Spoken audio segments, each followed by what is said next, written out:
எல்லாருக்கும் வணக்கம். இன்னைக்கு நம்ம எங்கே வந்திருக்கோம் பார்த்தீங்கன்னா, தென்னிந்தியாவின் மிகப்பெரிய தலைநகரமாக விளங்கிய ஒரு பகுதிக்கு வந்திருக்கோம். ஆமாங்க, நம்ம வந்திருக்கிறது காஞ்சிபுரம். காஞ்சிபுரம் அப்படிங்கிறது வந்து பார்த்திங்கன்னா, கிட்டத்தட்ட ஒரு 2 நூற்றாண்டுகளுக்கு முன்னாடி மெட்ராஸோட ஒரு பெரிய தலைநகரமாக இருந்தது. ஆங்கிலேயர்கள் வந்த பிறகு தான் மெட்ராஸ் வந்து மையப்படுத்தப்படுது. அதுக்கு முன்னாடி வரைக்கும் பார்த்திங்கன்னா, காஞ்சிபுரம் தான் மிகப்பெரிய தலைநகரமாக செயல்பட்டு இருந்தது. இந்த காஞ்சிபுரம் அப்படின்னாலே நமக்கு அது யாருடைய தலைநகரம் நமக்கு தெரிஞ்சிருக்கும். பல்லவர் காலத்துடைய தலைநகரம். பல்லவர் காலத்தில் இந்த காஞ்சிபுரம் மிக சிறப்பு பெறுது. குறிப்பாக வந்து பார்த்திங்கன்னா, பல்லவர் காலகட்டத்தில் இங்கே வந்து பார்த்திங்கன்னா சமணம், பௌத்தம் மற்றும் ஹிந்துயிசம், அதாவது பிராமணிக்கல் ரிலீஜன், இது எல்லாமே வளர்ச்சி பெறுது. பின்னாட்களில் முதலாம் மகேந்திரவர்ம பல்லவன் அப்படிங்கிறவர் வந்து சைவ மதத்துக்கு தழுவியதுனால காஞ்சிபுரம் எங்கும் வந்து பார்த்திங்கன்னா நிறைய சைவ கோயில்களும் வைணவ கோயில்களும் வர ஆரம்பிக்குது. அதில் நம்ம இன்றைக்கி பார்க்க போகிற முக்கியமான கோயில் வந்து கைலாசநாதர் கோயில். இந்த கைலாசநாதர் கோயிலுடைய நிறைய தனிச்சிறப்புகள் இருக்குது. அதை ஒவ்வொன்றா நான் உங்கள்கிட்ட சொல்கிறேன். ஸோ ஒரு கட்டுமான கோயில்கள் அப்படின்னா என்னென்னா, நிறைய செங்கற்களோ கற்களையோ கொண்டு வந்து கட்டிய கோயில்களை கட்டுமான கோயில்கள்பாங்க. இங்கே செங்கற்கள் எதுவும் பயன்படுத்தாமல் மிருதுவான கற்கள், சாண்ட்ஸ்டோன் அப்படிம்பாங்க, அந்த கற்களை பயன்படுத்தி கோயில்கள் கட்ட ஆரம்பிக்கிறாங்க. இதை கை தேர்ந்து பண்ணது யார் அப்படின்னா, ராஜசிம்மன் என்று அழைக்கப்படக்கூடிய 2ஆம் நரசிம்மன். இவர் முதல்ல எழுப்பிய கோயில் அப்படிங்கிறது எங்கே இருக்குது அப்படின்னு சொல்லி பார்த்தீங்கன்னா, ஷோர் டெம்பிள், கடற்கரை கோயில் தான் முதல் எழுப்பிய கோயில்.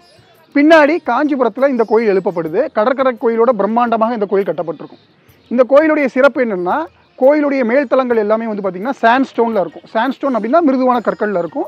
கீழ்த்தளம் வந்து பார்த்திங்கன்னா கிரானைட் கற்களில் இருக்கும். ஏன்னா அதோடைய பலம், ஸ்டெபிலிட்டி ரொம்ப கரெக்டாக இருக்கணும் அப்படிங்கிற காரணத்தினால இப்படி அமைச்சிருக்கிறாங்க. இதில் நம்ம முக்கியமாக இன்றைக்கி என்ன பார்க்க போகிறோம் அப்படின்னா, இந்த கோயிலுடைய சிறப்புகள்லாம் பார்க்க போகிறோம். இந்த கோயில் வந்து முதல் எழுப்பிய ஒரு விமானம் இருக்குது. இந்த விமானத்துக்கு கீழே வந்து பார்த்திங்கன்னா கர்ப்பகிரகம். இதில் பிரதான கடவுளாக விளங்கக்கூடியவர் சிவன். சோடசலிங்கம் அப்படிங்கிறாங்க. இதை சோடசலிங்கம் அப்படின்னா 16 ஃபேஸஸ் இருக்கும் அந்த லிங்கத்தில். தமிழ்நாட்டிலே மிக சர்ஃபேஸ் ஏரியா பெருசாக இருக்கக்கூடிய ஒரு லிங்கத்தில் இதுவும் ஒரு முக்கியமான லிங்கம். 16 ஃபேஸஸ் இருக்கும் அப்படின்னா நீங்கள் எப்படி நினைக்கணும்னா, ஃபேஸ்னால் மூஞ்சி கிடையாது, அந்த கட்டிங்ஸ் வந்து பார்த்திங்கன்னா 16 எண்ணம் இருக்கும். அந்த இதுக்கு சிவனுக்கு பின்னாடி கர்ப்பகிரகத்திலேயே செவரில் வந்து பார்த்திங்கன்னா சோமஸ்கந்தன் அப்படின்னு அழைக்கப்படக்கூடிய ஒரு சிற்பம் காணப்படும். அந்த சோமஸ்கந்தன் அப்படிங்கிறது என்ன அப்படின்னா, சிவன், பார்வதி மற்றும் முருகன், இதை சோமஸ்கந்தன் சொல்கிறாங்க. அப்போது இதுலேருந்து நம்ம ஒன்று தெரிஞ்சுக்கலாம், முருக வழிபாடு மிக ஆரம்ப காலகட்டத்திலேருந்தே இங்கே இருந்திருக்கு, குறிப்பாக தமிழகத்தில் இருந்திருக்கு. இந்த கோயிலை கட்டிய, விமானத்தை கட்டியவர் ராஜசிம்மனாக இருந்தால் கூட இந்த கோயில் முழுமையாக அவர் கட்டலை. இந்த கோயிலில் பின்னாட்களில் நிறைய பேர் நிறைய ஆட்-ஆன்ஸ் பண்ணியிருக்கிறாங்க. அதில் மிக முக்கியமாக ராஜசிம்மனுடைய மகன் மகேந்திரவர்மன் என்ன பண்ணுறாரு அப்படின்னா, இந்த கோயிலை கட்டிய பிறகு அந்த கோயிலுக்கு என்ட்ரன்ஸில் வந்து பார்த்திங்கன்னா ஒரு கோபுரம் காணப்படும்.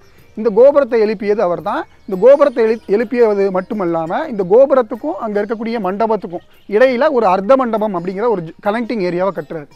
அப்போ ராஜசிம்மன் கட்டியது வெறும் இந்த விமானமும், விமானத்துக்கு இருக்கக்கூடிய கர்ப்பகிரகமும், அதுக்கப்புறம் ஒரு மண்டபமும் இருக்குது.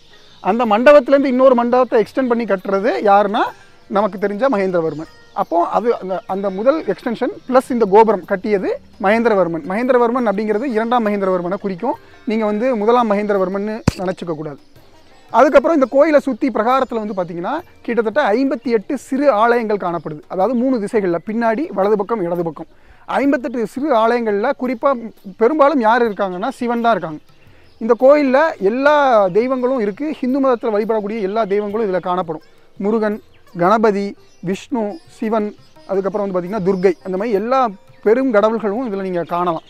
இதை என்ன முக்கியமாக பார்ப்போம் அப்படின்னு சொல்லி பார்த்திங்கன்னா, ஒரு சிவனுடைய உருவ வடிவங்களில் நிறைய சிவனை பார்க்க முடியும். பொதுவாக சிவனை வந்து லிங்க வடிவத்தில் நம்ம பார்ப்போம்.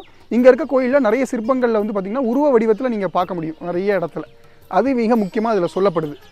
ஸோ இந்த கோயிலில் இன்னொரு சிறப்பும் இருக்குது. என்னென்னா, சாளுக்கிய அரசன் 2ஆம் விக்ரமாதித்தன் அப்படிங்கிறவன் வந்து காஞ்சிபுரத்து மீது படையெடுத்து வராரு. படையெடுத்து வந்தவர் என்ன பண்ணுறாரு அப்படின்னா, இந்த பகுதிகளெல்லாம் கைப்பற்றிடுறாரு.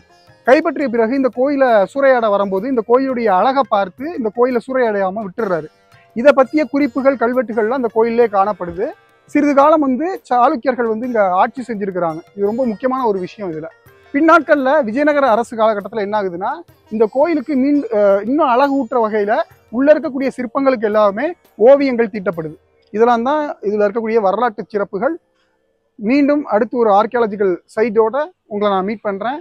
Until that, by.